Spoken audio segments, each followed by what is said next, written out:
The sun had barely risen on the second day when the storm clouds began to gather, not in the skies over the ground, but over the spirits of West Indies cricket. For all their history, for all their talent, for all their occasional flashes of brilliance, what unfolded was a collapse that felt more like a surrender than a struggle. Australia, having made their share of errors in the field, must have counted their blessings. Dropped catches and sloppy moments in the deep were often punished harshly at the highest level. But not today, not by this West Indies side. They never made Australia pay. Instead, they gifted them a free pass, a route back into the match paved with poor judgment, limp strokes, and confused decision-making. And there stood Scott Boland, the ever-reliable, often overlooked workhorse of Australian cricket. Known for his precision, admired for his discipline, he came back into the side with expectation rather than fanfare. A 38-year-old who had nothing left to prove, and yet, everything still to offer. But he wasn't perfect, not this time. Whether it was nerves, eagerness, or the simple rust that comes from time away, Boland overstepped early. Not once, not twice, but enough for it to be noticed, for eyebrows to rise, for murmurs to spread. And when he thought he had Roston chase caught behind, the joy was short-lived. The finger was raised, but technology intervened. A clear no ball, a missed opportunity, a moment to forget. Roston chase, relieved, survived not by skill but by fortune. But fortune in cricket, like in life, is fleeting. Boland's response: grit, patience, belief. He knew a mistake had been made, but he also knew that redemption was only ever a ball away. And so he charged in again. And again. And again. Then came John Campbell. The left-hander stood tall at the crease but mentally adrift. Inexplicably, he chose to shoulder arms. The delivery from Boland wasn't wide. It wasn't swinging away. It was a straight, thudding, purposeful missile that crashed into his front pad. It would have cannoned into his off-stump had the pad not intervened. Umpire's finger up. No hesitation. No need for reviews. Justice restored. Boland had his reward. Australia had their breakthrough. And the West Indies. They had no answer. The rest was painful to watch. Wickets tumbled not because of unplayable deliveries but because of avoidable decisions. Swipes across the line, prods without conviction, defensive strokes that barely knew which direction they were headed. This wasn't the West Indies of fire and flare. This was a shell, a memory, a team caught between eras, between identities, between dreams and despair. Australia, sensing the shift, closed in. Fielders buzzed like bees. Energy surged through the ground. What had started as a day of questions quickly turned into one of ruthless execution. There were no second chances now. Boland led the charge, but he wasn't alone.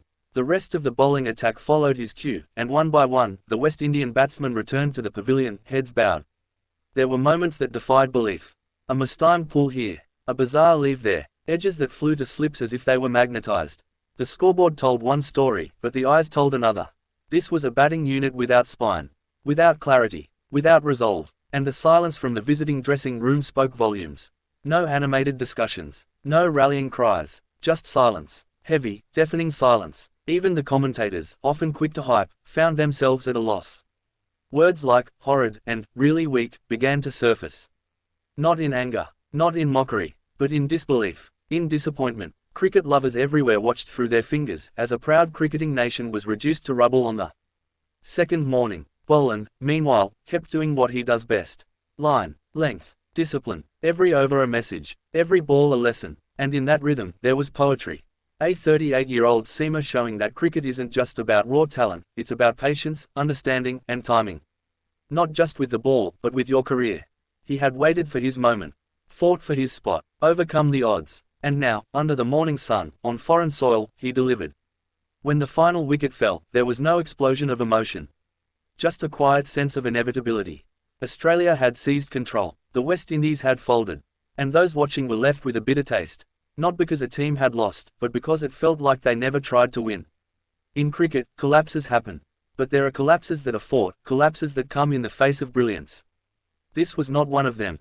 This was a collapse of confidence, of planning, of identity. The post-mortem will begin. Analysts will look at techniques. Coaches will speak of intent. Fans will wonder about selections. But none of that changes what happened on the field. Australia didn't play perfect cricket. But they didn't have to. The West Indies let them off the hook. Gave them an escape when pressure could have been built. Bowled no balls. Missed opportunities. And when they had the bat in hand, they looked like passengers, not players. And so Boland's early errors were forgiven. Not because they didn't matter, but because the West Indies never made them matter. Cricket, at its core, is a contest of pressure. And on this day, only one side knew how to apply it. Scott Boland, calm and collected, walked off the field with a quiet nod. He had done his job.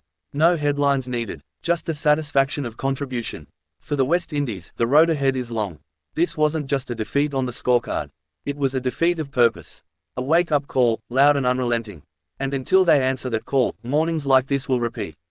Collapse after collapse. Promise without delivery. Talent without application. For now, Australia march forward. West Indies look inward. And Boland, steady as ever, prepares for his next spell.